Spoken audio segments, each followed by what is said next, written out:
አልহামዱሊላህ ሰላቱ ወሰላሙ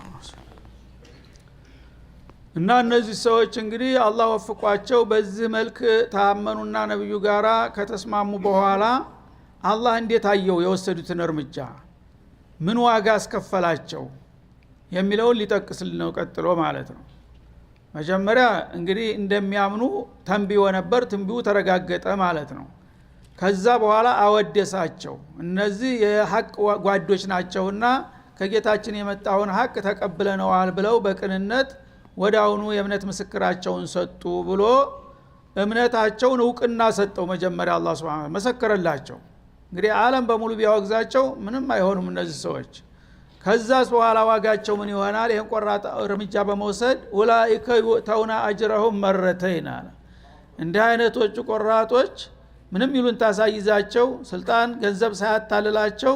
ይሄን የመሰለ ሐቅ ከመጣ ምን እንጠብቃለን ብለው ወዳውኑ እርምጃ በመውሰዳቸው አላህ ምን አለ? ዩተውና አጅረሁም መረተይን ምንዳቸውን እጥፍ አድርገን ነው የምንሰጣቸው፣ ደብል ነው ዋጋቸው አለ አላህ Subhanahu Wa Ta'ala። ሙሽሪኩል አረብ ቢያምን እንኳን የነሱን ያህል አጅር አያገኙም። ለምን? ተኩፍር ጨለማ ወደ ዲነል ኢስላም ብርሃን ነው የመጣው። እነዛ ግን መጀመሪያ በእነ ሙሳ አምነው በእነ ተውራት እየተመሩ መጥተው በኢሳ አምነው በእንጅል እየተመሩ መጥተው አላ ኸይር ነበሩ። ከዛ ኸይር እንደገና ተሻግረው ወደ ቁርአንና ወደ መሐመድ ሲመጡ ምን ያህል እርምጃ ነው የወሰዱት? እጥፍ አይደለም? ስለዚህ ምንዳውም እጥፍ ይሆንላቸዋል አለ አላህ Subhanahu Wa Ta'ala። እና ምንዳቸውን ድርብርብ አድርጌ ነው የምከፍላቸው በማለት አላህ ይህን የመሰለ ታሪክ እንግዲህ ያስቀምጧል። ሰዎች ግን እስካሁን አናቅም። ይሄ ታሪክ የኛ ክብር ነበረ፣ የኛ ቀድሞ አባቶች ናቸው ይሄን ያደረጉት ማለት ነው። ዩተውና አጅረሁም የተባሉት ሰዎች መረተይን በምን ምክንያት ነው ይሄንን እጥፍ ድርብ የሆነም እንዲያገኙት? ቢማ ሶበሩ አለ፣ በመታገሳቸው። ሐቅን የታጋሽ አልሆነ ሰው ይዟት መጓዝ አይችልም። ምክንያቱም በይሁዳ ኑሮ ወደ እስላም ተሻገር ከተባለ ጳጳስ ነበረ፣ ማዕረግ ላይ ነበረ፣ ተከብሮ ተዘይሮ የሚኖር ነው። እገሌ ሰለመ ከተባለ ይሄ ያ በሙሉ አማኝ ተከታይ የሚባለው ሁሉ አይንህን ላፈር ብሎ ወዳውኑ አሽቀንጥሮ ይጥለዋል። ባይገሉት እንኳን ደሞዝ ሊከፍሉት ሊዘይሩት ቀርቶ ማለት ነው። የነሷራ የነበረውም እንደዛው ጳጳስ ተብሎ በአገሪቱ ደረጃ ሲከበር ከርሞ እገሌ ሰለመ ከተባለ አንድ ቄስ የሚያጋጥመውን ታውቃላችሁ በየዘመኑ ማለት ነው። ያ ነገር እንደሚመጣ ያውቃሉ። የመጣ ይምጣ ብለው ነው እርምጃ የሚወስዱት። ተራ ሰው ቢሰልም ምን ችግር አለው? ምን ይፈራል? እነዛ ግን መጀመሪያ ከስልጣናቸው ከማዕረጋቸው ተክብራቸው ይወርዱና ተተራ ሰውን በታች አወናባጅ ይሄ ህዝብን አገርን የከዳ እየተባለ ይወገዛሉ ማለት ነው። ተዛም አልፎ አንዳንድ አክራሪ ቤተሰብ ታጋጠመ እስከመግደል ድረስ ያሳስሯቸዋል፣ ያስገርፏቸዋል። የመጣ ይምጣ ብለው ቢማ ሶበሩ እኔ ጀሃነምን እፈራለሁ ሌላው ሁሉ የፈለገው ይምጣ ብለው በመታገሳቸው አላህ Subhanahu Wa Ta'ala ለእንዲህ አይነቶቹ ቆራጦች እጥፍ ድርብ የሆነ ምንዳ ነው ያዘጋጀላቸው ይላል። ወየድረኡነ ቢልሐሰነቲ ሰይአ እነሱ እንግዲህ በመልካም ስራ የተካኑ ከመሆናቸው የተነሳ ሌሎቹ ባለጌዎች ሲደፍሯቸውና ሲያመናጭቋቸው አንተ ከሃዲ እንዲህ አርጋ ሃይማኖታችንን አጉድፈህ ወደ አዲስ እምነት ሄድክ አይደለም እያሉ ይለክፏቸዋል፣ ይሰድቧቸዋል። ያም በሚሏቸው ጊዜ መልስ እንኳን መስጠት አይፈልጉም ማለት ነው። አላወቅም እንጂ አንተ ነህ ይልቁንስ ከሃዲው ማለት ነበረባቸው። ግን አይሉትም። ምክንያቱም ያ ምንም ማያከብት ስለሆነ ተሞልቷል። እሱ ቢሰድባቸው ቢዘልፋቸው ቢነቅፋቸው ጉዳዩ አይደለም። አላህ ይህዲክ በስ አላህ ይህዲክ ከማህዳኒ እኔን ያቀመሰ ያቀምስህ ተማለት በስተቀር ሸር እንኳን አይወጣቸውም ማለት ነው። ለምን? ዑዝሩን ያውቃሉ። ያ ሰው ተመርዟል። ለዘመናት እድሜ ልኩን ባጢሉን ሲጋት ከርሟል። አሁን እንግዲህ ሐቁን ትተው ወደ ባጢል የሄዱ መስሎት ነው እሱ የሚሳደበውና የሚዘልፋቸው። ያነ መጥፎ ቃል እንኳን አይመልስለትም። አላህ ኸይሩን ይምራህ፣ እኔ ለራሴ የመረጥኩትን መርጫለሁኝ፣ እኔ ያወቅኩትን ብታውቅ ኑሮ አንተም ታረገው ነበረ ከማለት አልፈው ምን ታውቃለህ አንተ ጃሂል አህያ አይሉትም ማለት ነው። ለምን? ይሄ መጥፎ ነገር መናገር ከአንደበታቸው አይወጣም። አላህ ጋራ ያው ኮንትራት ፈርመዋልና ተጌታ ፍቃድ እንዳይወጡ እንዳይሳሳቱ ማለት ነው። እና ወድረኡነ ቢልሐሰና በመልካም ቃል አሰይአ ከጥላቶቻቸውና ከተቃዋሚዎቻቸው የሚሰነዘርባቸውን ስድብና ዘለፋ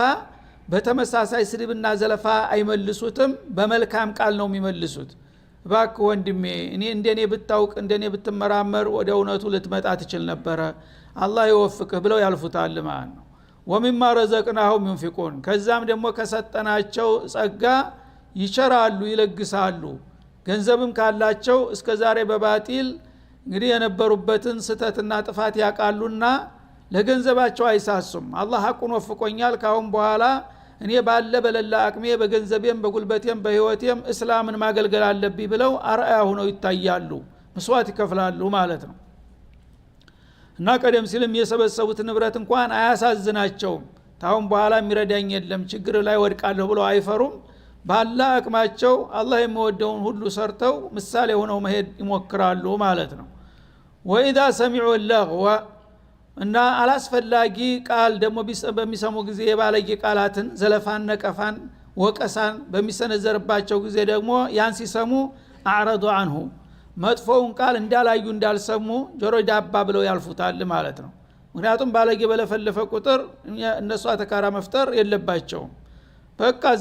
እንዳላዩ ወኢዛ መሩ ቢለጉ መሩ ኪራማ እንዳለው ሱረቱል ፉርቃን ላይ ማለት ነው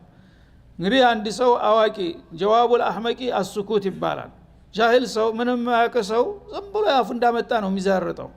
አዋቂ ሰው ግን ጭምት ነው መሆን ያለበት ማለት ነው ባለጌ መጥፎ ሲናገር ታየው እሱ ጋራ የወረዳ ወርደህ እንደገና እንካ ሰላምቲ ማለት የለብህም ናቃርጋው ዝም ብለው ስታልፍ የበለጠ ብግን ይላል ንቆኝ እኮ ነው ይላል ማለት ነው ስለዚህ መጥፎ አላስፈላጊ ቃል በሚሰሙ ጊዜ ያንን ቃል ምላሽ ሊሰጡት አይፈልጉም ምን ይላሉ በቀላሉ ወቃሉ ለና አዕማሉና እኛ የራሳችን ስራ ውጤት አለን እንግዲህ አጥፍቼም ከሆነ በጥፋት የምጠየቀው እኔ ነኝ መልካም ሰርቼ ከሆነ በመልካም ስራ ዋጋ ማገኘው እኔ ነኝ አንተ በእኔ ስራ አትጠየቅ ምን አደከመህ በቀላሉ ማለት ነው በእውቀት ከሆነ ደግሞ እኔ ታንተ እንደምበልጥ አለቃህ እንደነበርኩ ታውቃለህ አይደል እንዴ አሁን አንተ ምንድነው ትፍትፍ የሚያደርግህ እና ለማንኛውም ተሳስቼ ከሆነ የኔ ስተት ወደ አንተ አይመጣብህም አይዞህ ይፈርተህ ከሆነ لا تزر وازرة وزر أخرى በጥፋቴን እጠየቃለሁኝ አንተም ደግሞ በመልካም ሰርተህም ከሆነ በመልካሙ ትመነዳለህ ምን አገናኘን ብለው ያልፋሉ ማለት ነው ወለኩም አዕማሉኩም ለእናንተም ስራችኋል ለመጥፎም ሆነ በጎ ሁሉም በሰራው ነው የሚጠየቀው የሚመነዳው ሰላሙን አለይኩም ደህና ሰንብት አለቀ ደህና ሰንብት ሰላም ይሄ ሰላም ተህያ ሳይሆን ሰላም المتاركه ይባላል በል እንግዲህ ደህና እንገናኝ በخلاص አያስፈልግም ብለው ታልፋለህ ማለት ነው لا نبتغي الجاهلين لا نبتغي ود الجاهلين እና ሙጃራት الجاهلين ማይማን ጋራ ደንቆሮዎች ጋራ መጨቃጨቅ አንፈልግም እኛ ምሁሮች እንደመሆናችን ዑለሞች እንደመሆናችን በእውቀታችን ደረጃ ያመንበትን ወስነናል ከዛ በኋላ ከኋላ መጥቶ ጃሂል እንደምን እንዲያደርክ ብሎ ሐሳብ ቢሰጥ እንዲህ አይነት እኔ እንደገና ከማዕረግ ወርጄ ዒልሜን ትቼ አንተን የደንቆሮውን ሐሳብ መቀበል አለብኝ እንዴ ላነብተል ጃሂሊን ታወቅ ለራስህ ሆነህ እኔ ከጃሂል መመሪያ አልቀበልም ይሉታል በቀላሉ ማለት ነው ስለዚህ ከዚህ በመነሳት ነው ነብዩ መሐመድ ሰለላሁ ዐለይሂ ወሰለም ተላተቱን የቲሙላሁ የውመል ቂያመቲ አጅረሁም መረተይን አሉ ሶስት አይነት ሰዎች የውመል ቂያማ ሲሆን አላህ ምንዳቸውን ለሌላው አማኝ ከሚሰጠው እጥፍ ድርብ አድርጎ ይሰጣቸዋል አሉ ማን ነው ረጁሉን አንድ አመነ ቢነብይህ ثم አመነ ቢያሉ አንዱ አሁን ይሄ አያቱ ያነሳው መጀመሪያ ይሁዲ ነበረ በተውራት ሲመራ ቆይቶ ነበረ አሁን ቁርአንን ጨምሮ ተረከበ ማለት ነው እንደገና በሙሳ ሲያምን እንደቆየው በመሐመድ ማመን ያለሁኝ አለ ይሄ ሰውዬ ሁለት ኑር ነው አላህ የሰጠው ማለት ነው ይሄን ሰውዬ አላህ አጅሩን ምን እጥፍ ድርብ አድርጎ ይሰጠዋል ወረጁሉን መምሉኩን አሉ ሌላው ደግሞ በወትሮ ጊዜ ባሪያ የሚባል ነገር ነበር ሰው ይሸጣል ይለወጣል ምርኮኛ ያኔ ያ እንግዲህ አላህ ፈርዶበት የሰው አገልጋይ የሆነ ሰው የሰው ተገዥ የሆነው ሰው የአላህን ቀደር በጸጋ ተቀብሎ ሳይበሳጭ ሳይቆላጭ ያለቃውንም ትእዛዝ ያከብራል በቅንነት ያገለግላል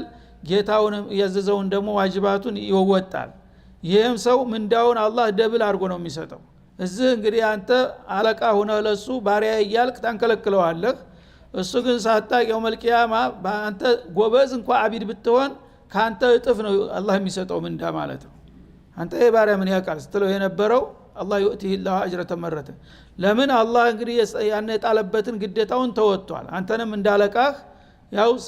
ሳይነጫነጭ ሳይከብደው በቅን ያገለግልሃል ያስደስትሃል ጌታውን ደግሞ ይታዘዛል ሶላቱን ይሰግዳል ጾሙን ይጾማል ዒባዳውን አዝካሩን ይከታተላል ያ ከሆነ ሁለት ምንዳ ነው የሚሰጠው ማለት ነው እንግዲህ ከአለቃው የመብለጥ እድል አለው ይሄ ሰው ማለት ነው ሌላው ደግሞ ወረጁልን ካነት ለሁ አማ ባሪያ ሴት ባሪያ ትኖረዋለች ፈአለመሃ ወአህሰነ ተዕሊመሃ አንድ ተራ ባሪያ እንግዲህ አገልጋይ ናት በቃ እንትን ሰራተኛ ናት ግን አንዳንዶቹ ሰው አይመስሏቸውም ዝም ብሎ ማንከልከል 24 ሰዓት ለምን ይሄን አልሰራሽም ለምን ይሄን ተማለት በስተቀር ለሷ የሚበጃት ነገር አይነግሯትም አያስተምሯትም ግን አላህ ያወፈቃቸው ሰዎች ያችን ምንም ማጣቅ ምስኪን ያስተምሯታል ለዲኗም ለዱንያዋም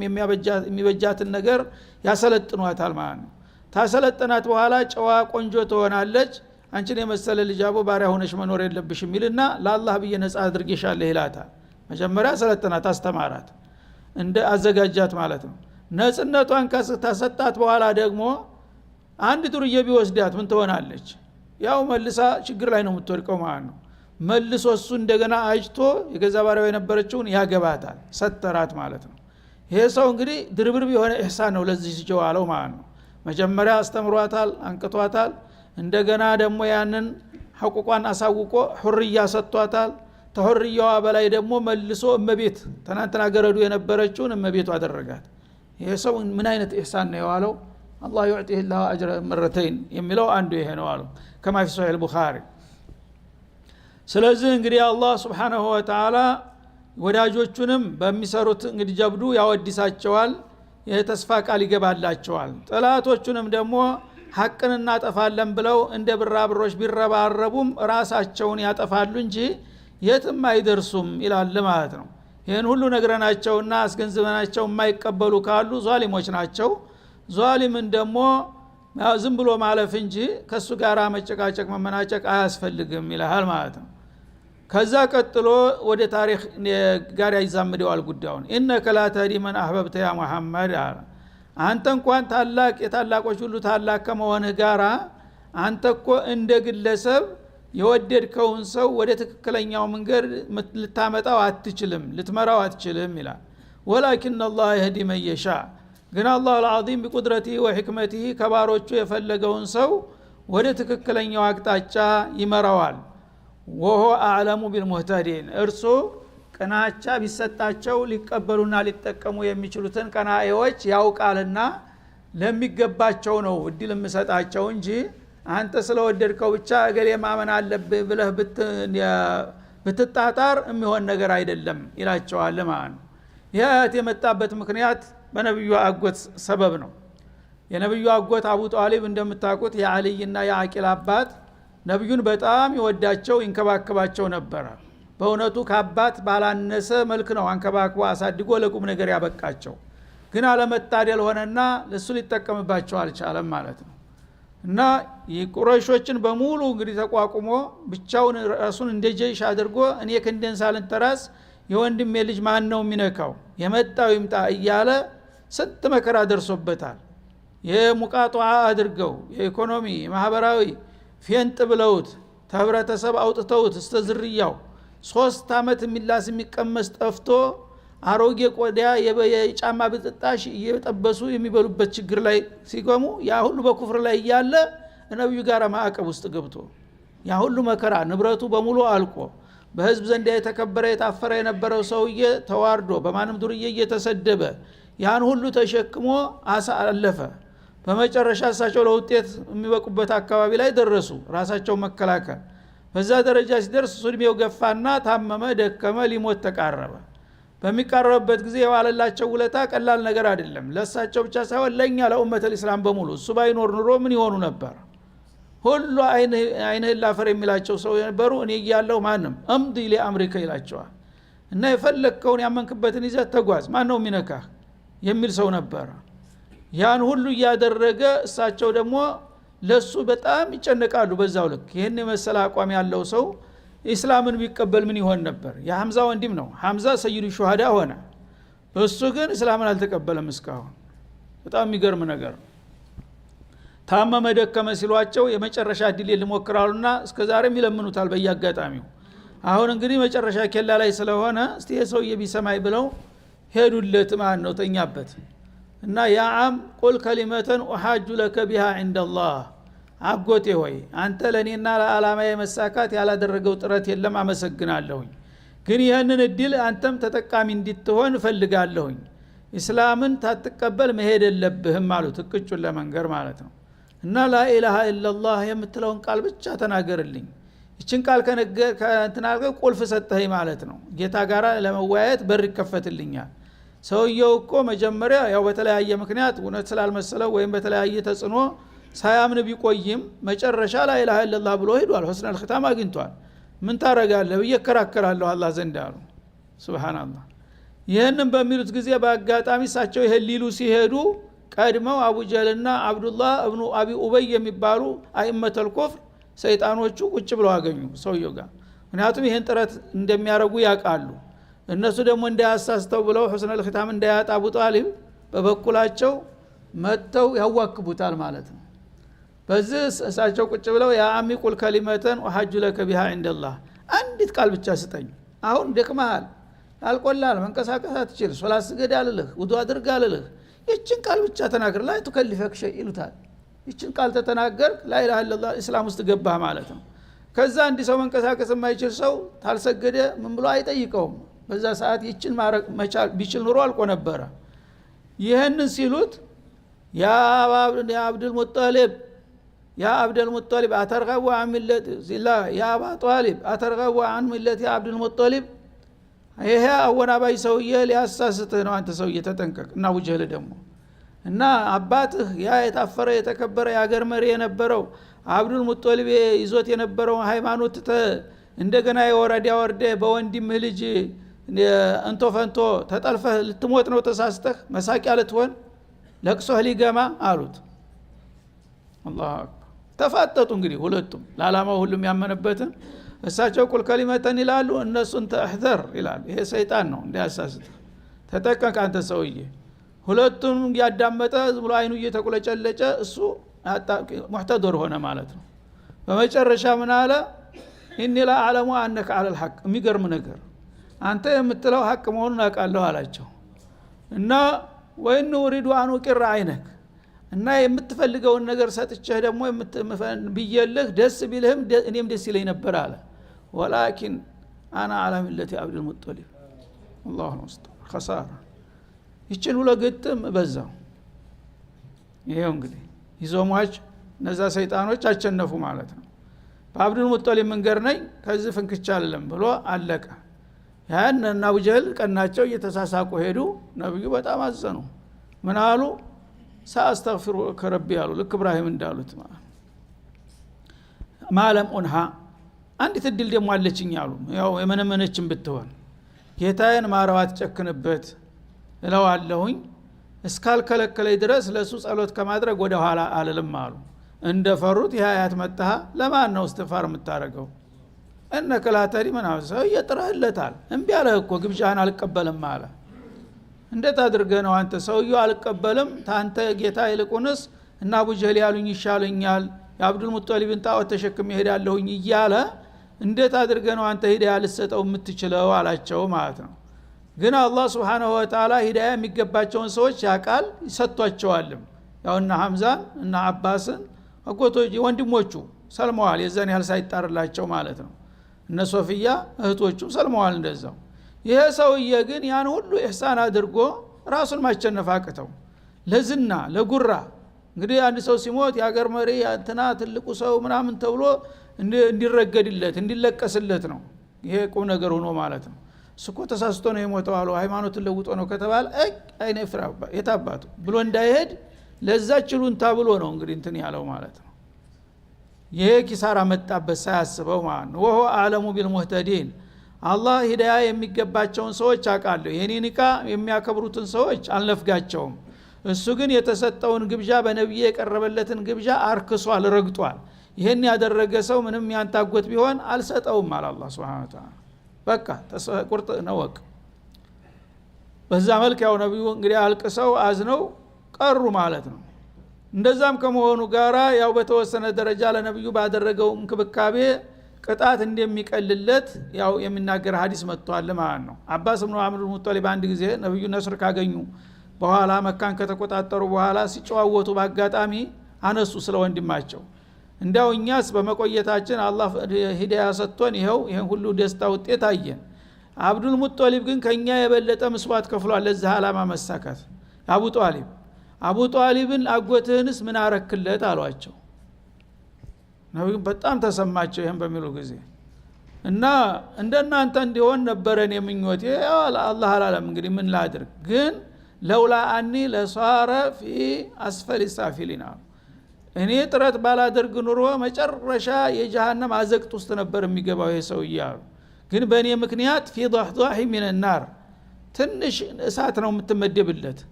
እና ሁለት ፍሞች በእግሩ የሚቆምባቸው ፍሞች ይሆኑና እዛ ላይ ይቆማል ግን የጀሃነም እሳት በጣም ኃይለኛ ስለሆነ በእግሩ ውስጥ የቆመባት ፍም አናቱ እንደ ሽሮ ሲፈላ ይታያል አሉ። ያ ባይሆን ኑሮ ግን እንደ ባህር እንደ ዩቃኑስ አለው ጀሃነም ውስጥ ነበር የሚገባው። ይሄን እንግዲህ አላህ አስተያየት አድርጎልኛል የዚችን ያህል ምን ላድርግ እሱ ራሱ አልቀበልም ካለ በማለት ገለጡት። ስለዚህ እንግዲህ ሂዳያ በአላህ እጅ ነው። በመሰረቱ ቅንነት ያለው ሰው ነው ሁሉ ጊዜ ሂዳያ ማግኘት እድል ያለው። በተለይ ለዝና ለስም ለጉራ ለይውልኝ የሚደክም ሰው ተሂዳያ ሁሉ ጊዜ ድርሻው ያነሰ ነው የሚሆነው ማለት ነው። እና ሰውዬ በነብዩ በግላቸው ብቻ ሳይሆን በእስላም ላይ ትልቅ ባለውለታ ነው። እሱ ያለውን ውለታ ማንም አልዋለም፣ እሱ የከፈለውን መስዋዕት ማንም አልከፈለም። ያን ሁሉ አድርጎ ግን በመጨረሻ ያችን ነገር አልቀበልም ብሎ አዳኡላህን አስደስቶ ረሱሉላህን አስቀይሞ በመሄዱ አላህ ደግሞ ግብዣዬን አርክሷል በቃ አልቀበለውም ብሎ ፋይል ዘጋበት ማለት ነው። ስለዚህ ሀቅ ነገር ሲቀርብልን ጠንቀቅ ያለ መልስ መስጠት አለብን ማለት ነው። ስሜታዊ መሆን የለብንም። ለገንዘብ ብለን ለስልጣን ተብሎ ለጊዜያዊ ኑሮ ተብሎ እናንተ ዝም ብለ ሀቅ መሆኑን እያወቅ እንትን ታልክ ይቺ አይነት አንተም ላይ እኔም ላይ ትመጣለች ማለት ነው። ሀቁን እያወቅ ወሰንክ አይደለም በቃ ተሰናብተሃል ይላል አላህ Subhanahu Wa Ta'ala። ሀቅ ከመጣ በጥላትህ እንኳን እንደበት ቢሆን ሀቅ መሆኗን ካወቅ መቀበል መቻል አለብህ። ገሌም ያንጣው ገሌ ያንጣው ሸይጣን እንኳን ቢያመጣው ሸይጣን ሀቅ ቢናገር በአጋጣሚ መቀበል ይወጅብናል አይደለም እንዴ? ሶሒህ ሙስሊም የአቡ ሁረይራ ሐዲስ አቡ ሁረይራ የሆነ እህል ጠብቅ ተብለው ተመድበው ለሊት እዛ ሲጠብቁ ሌባ መጣ ሽልቻውን ይዞ እዛ መጥቶ አገንበስ ብሎ አፈሳፈስ ሲያደርግ ዘራፍ ብለው አካካ ዘራፍ እጅ ተፍንጃዙት ሲይዙት እባክህ በእኔ የደረሰ አይደርስብሃል እኔ አሁን በቃ ምልሰው መቀምሰው የለም እህል ተቀመጥኩ ስንት ቀኔ ደግሞ ህፃን ልጆች አሉ አላስተኛኛሉ በእኔ የደረሰ አይደርስብህ እንደው አሁን እኔ ሌባ አይደለሁም ችግር አስገድዶኝ ነው አለ። ሹፍ የለየለት ሌባ የለየለት አወናባጅ ሸይጣን እህል ምን ያደርግለታል? ሱብሃንአላህ።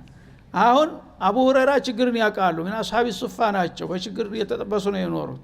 እና የችግር ነገር ስለሚያውቋቸው ሆዳቸው ተንቦጨቦጨ ምን አረጋለሁኝ እንኳን እህሌን ያልወሰድክብኝ እንጂ በቃ ይቅርታ አድርጌልሃለሁ ሂድ አሉት። ተዛ ተነስቶ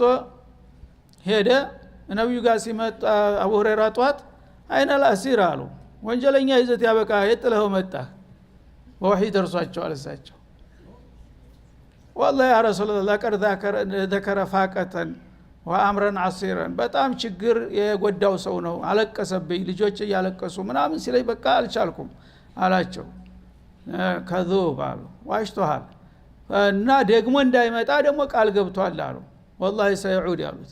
መልሶ ይመጣልሃል ተጠንቀቅ ይልቁንስ በነጋታው ሲጠብቅ አሁንም መጣና ዱባላ ማፈስ ጀመረ እጅ ተፈንጅንክ አንተ ሰው እየተናንተና እንደዛ ብለ አይ አንተ ችግር አጣቀም እንደ ተራቤ ባሰች አስገዳጅ ነገር አለን ያው ተተናንተም እስካሁንም እንኳን አንድም ነገር ጉራሽ ያገኘሁት የለም ያው ሞት ነው በራብተም ሞት እየመጣሁኝ አለ። አሁንም አልቻለም ለቀቀው። በሶስተኛው መጣለት እንደዛው ማለት ነው። በመጨረሻ ያው እንግዲህ አንድ ሰው በአንድ ምክንያት ሁሉ ጊዜ ማታለል አይቻልም። ሲስተሙን ቀየረها ሶስተኛ ላይ እና እኒ ሰው አልሙከ ሸይአን ينفعك الله به አለ። ሱብሃንአላህ አሁን አንተ ተለቀቀኝ አንተ በእድሜህ ሙሉ የሚጠቅም ነገር አስተምርሃለሁኝ። አያውቁም አቡ ሁረይራ ሰው ነው ብለው ነው የሰፈሩ ድርዬ ነው መስሏቸው ነው ለካ ኢብሊስ ነው። አቡ ሁረይራ ደግሞ ዒልም የሚባል ነገር ከመጣ ሁሉ ነገር ይረሳሉ። በቃ ረግ ሀት አሉት እውቀትማ ተተገኘ ምን ችግር አለ ሲሉት ማታ ስትተኛ ወልጊዜ አያተል ኩርሲን ሳታነብ እንዳትተኛ ነው እሷን ተተኛ ታረቅ ምንም ነገር አያጋጥምህም ጭራሽ ሰይጣን በአንተ አካባቢ ዝራ አይልም አለ ይቺ እውነት ነው ሲጨንቆት እንግዲህ ሊየፉከ ነፍሰው ነው ይችን ሲያገኙ አመሰግናለሁ ብለው ዕልማቸውን ይዘው ለቀቁታ ለመጨረሻ ጊዜ አሁንም ምን አደረክ ሲሉ ለቀድ ዘዓማ انه يعلمني بشيء ينفعني الله به ما دمت في الحياه በህይወት እስካለ ሁሉ ጊዜ የሚጠቅም ቋሚ የሆነ ነገር አስተምርሃለሁ አለ ሲጨንቀው